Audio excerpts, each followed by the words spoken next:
Howdy. Evening. Like some stew, Pointer. I don't really, you know. No, stew.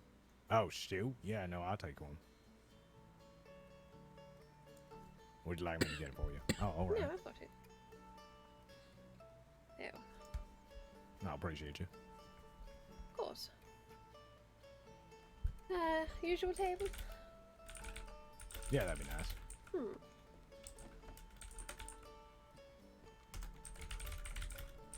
Let's jack it off.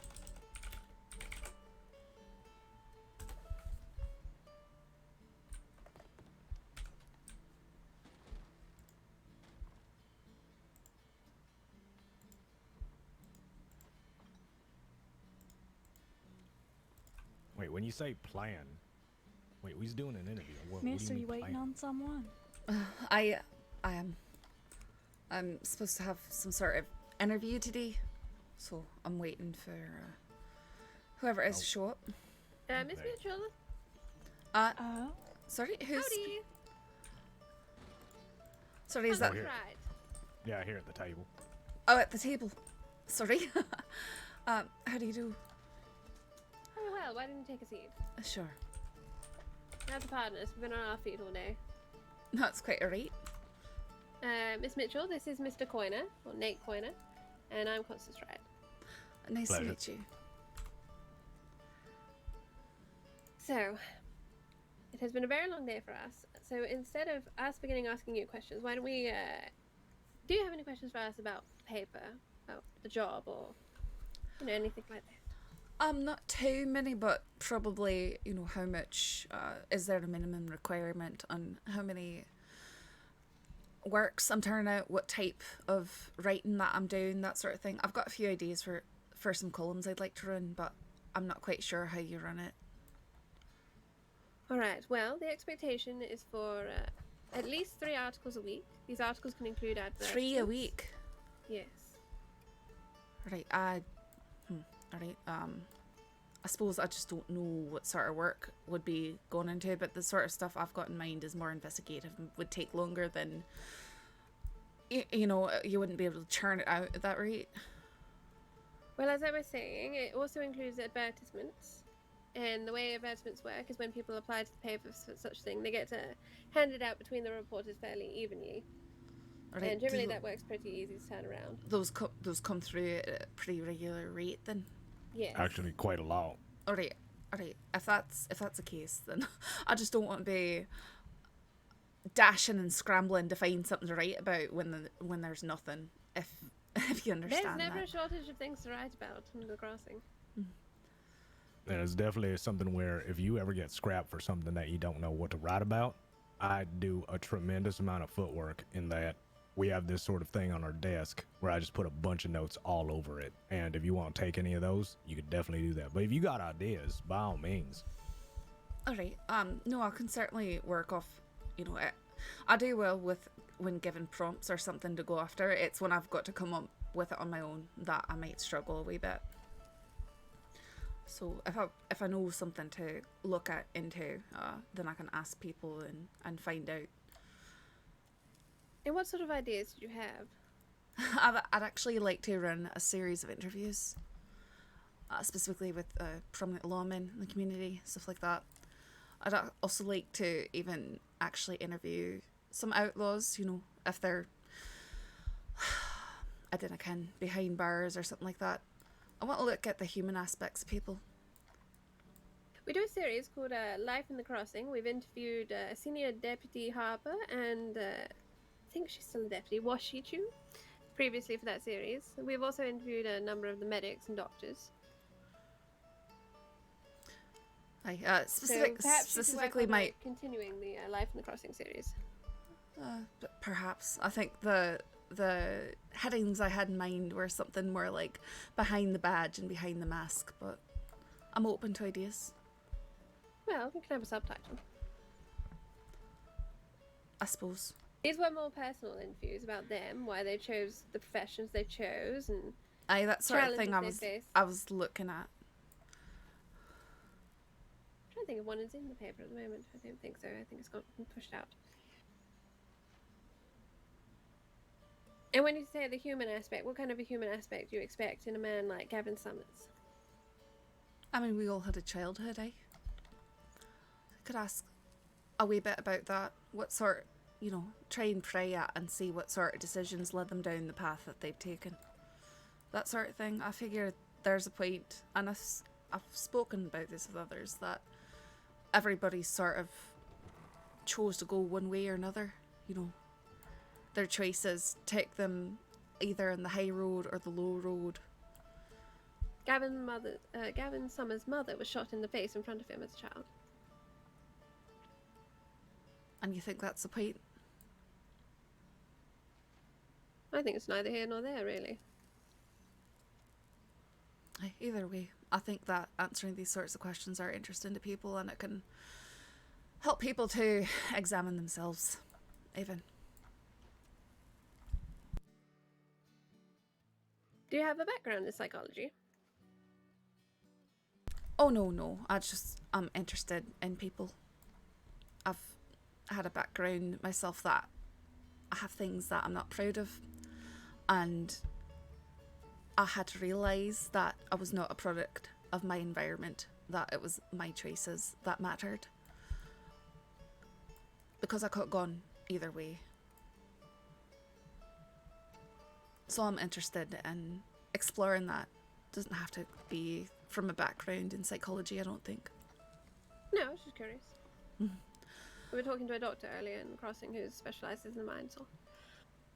No, I'm afraid that my education is not not the most lauded, I grew up poor, working in stables in Glasgow. And how would you approach one of these outlaws for an interview? I'd start with trying to get a telegram number and speaking with them there. If I heard that one was taken into captivity, I might try and arrange to go meet them on the island. That sort of thing. I'd be doing it safely if I could. Of course. Do you have a particular one in mind that interests you? I mean, it would be interesting to speak with Gavin Summers on account if he stole my gun the other day, but I hear that he's incarcerated now. Yes, he is. But no, I haven't solitary, nonetheless.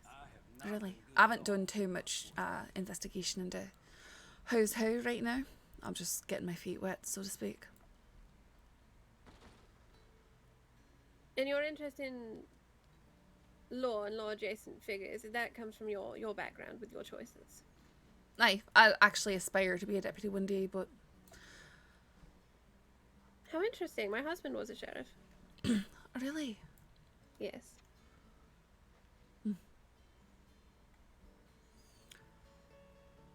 Nate, anything you'd add about what we're working on at the moment? Anything that might be of interest? Well, we've got quite a lot of stories on our table already. Is that Ian? I'm pretty sure a lot of things Ian. prospectively Also, coming hey, up. Stephen. There is a trip to Sisika that we're trying to schedule for some interviews. Quite a number of folk in there that definitely we want to talk to. Aye, well, I'll be interested in doing that sort of thing for sure. Now, if you were to say corner Gavin Summers, I know that you probably ask his background. Why is it that he made the choices that he did? But aside from that, what sort of questions would you say? For example, I'm sure you've heard of the blood letters, yes? I have heard of them. I don't know too much about them though. So let's say you've heard enough about them. That they abduct people, that they slit the wrists, drip it into jars, keep it for themselves. What sort of questions would you probably ask somebody like that? I mean, I'm not quite sure on that. I've dealt with my fair share of crazy people.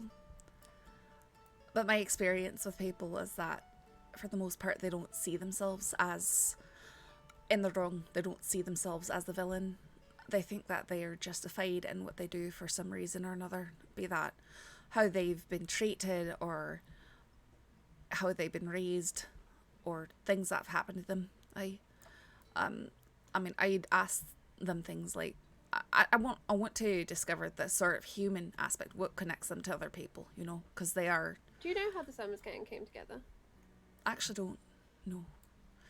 I haven't been in the Where? state for a very long time, you see. Well, it began with Gavin getting arrested for a long ago crime, and he felt he'd been wrongly accused. And he met a man named Speedy, who had been in another gang, and Speedy felt the law was very unfair. And they met up with a man named Snake Williams, who was a psychopath who enjoyed murdering people with knives, and Snake, therefore, didn't like the law very much either. Of course not. And one day, one of them, I forget which, was in jail in Blackwater, and they all decided they were going to break him out. And from there, they added Cyrus to their number. Cyrus used to be a bank manager, and he believed he'd been framed by the federal government for a number of crimes in which he'd aided and abetted in grand larceny. And he said, if I'm to be accused of doing this thing, then I'm damn well going to do the crimes I can be arrested for. Oh, And, I'm quite familiar with that attitude. From there, they just kept adding to the little hodgepodge crew. I see. And then they ended up in Siska, all of them, for a while. And then they got out, and then they took over Van Horn and declared they were going to, you know, save the town. And they... Let's see, what did they do after that? They took over a train that came through town because they were very excited to see a train. And then they rode it to Rose, where they abducted a deputy because they didn't know what else to do. And then they got to Valentine, and then they negotiated for the deputy's freedom. And they took all of the weapons that were in the sheriff's locker in exchange for her freedom and her safety. They have abducted and tortured a number of sheriffs and deputies. They've been involved in a lot of shootouts, violent altercations. They've formed gang alliances with Catamon at one point, and also Jack Torres up in Annesburg. And I believe they also have an association with the Jade King, who is another bank robber. All those sorts tend to run in the same circles.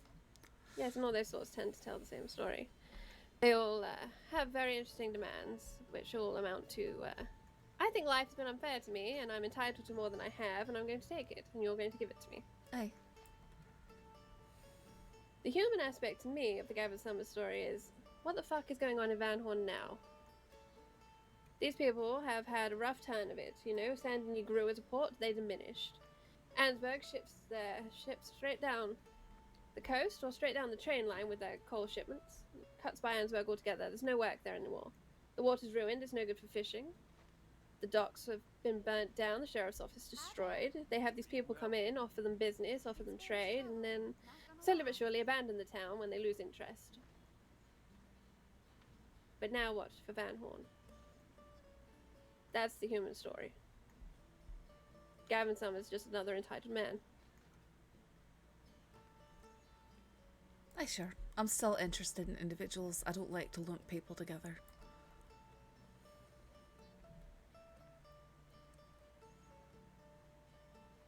Alright, did you have any other ideas for columns? You said you had multiple ideas. No, it was behind the badge and behind the mask. Okay, Those so the two to two start guys. with. Aye.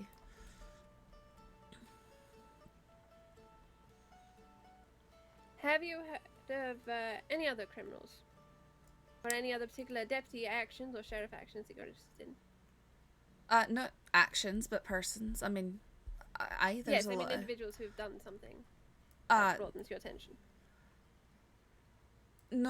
Nothing in particular. No, I mean, I know Sheriff Carter and a few others, so I might start there. You know, that sort of thing.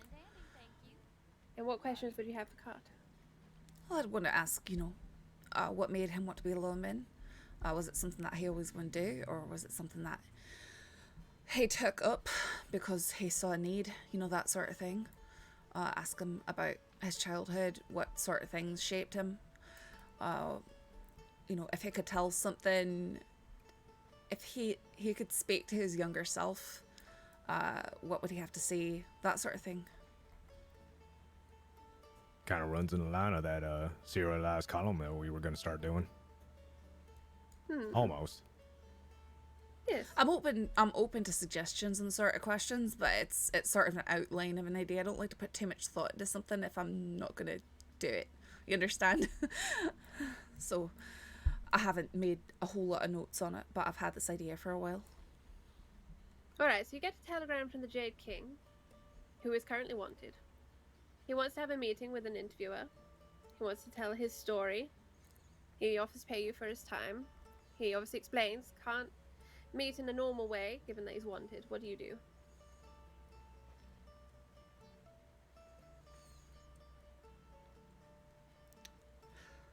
Well, I'd be inclined to see if I could make it work in a more in a safe manner, but it would really depend. I might look more into his sort of character and history before actually going and meeting someone like that. How would you do that? Well, I'd be asking around. I'd ask about him. I can ask deputies and ask people the crossing, that sort of thing. Say what sort of history he's had and all that. You know, is he prone to kidnapping people randomly, or is he just a bank robber that sweeps in town, swoops in the bank, and then leaves? Or is he getting shootouts, that sort of thing?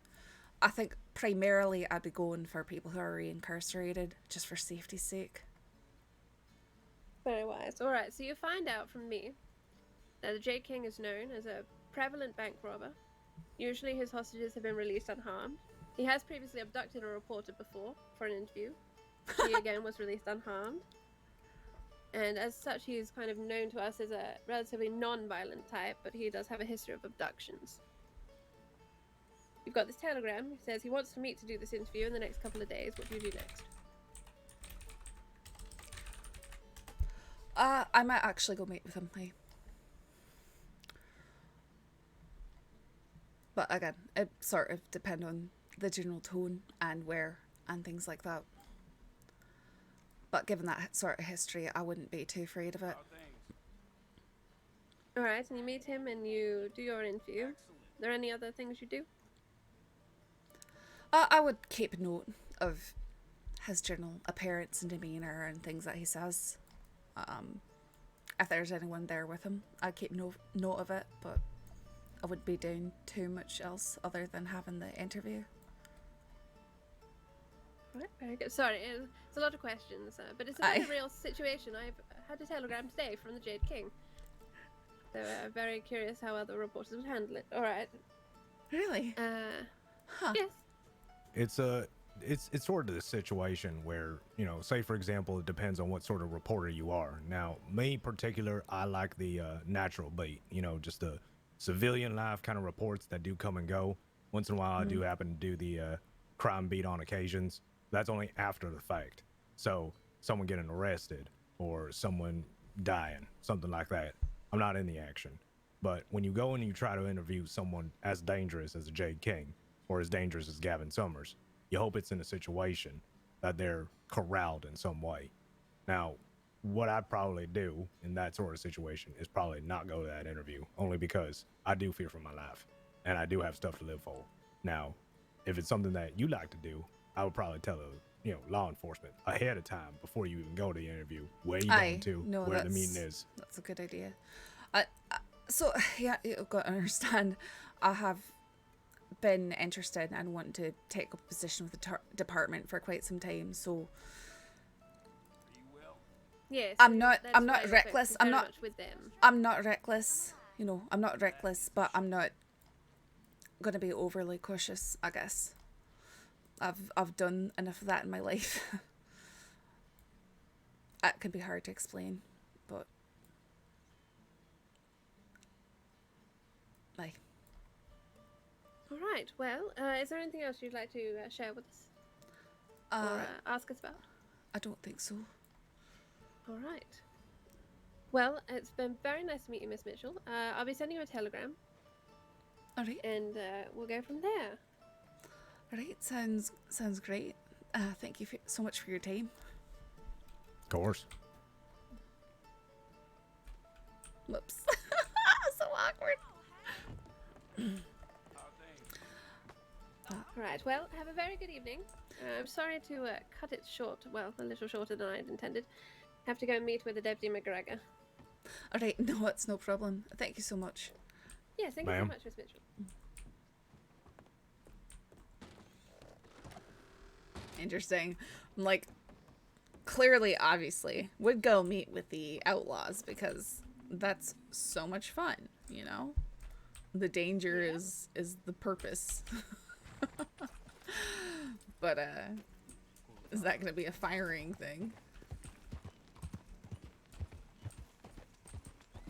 Or not hiring, not firing, but not hiring.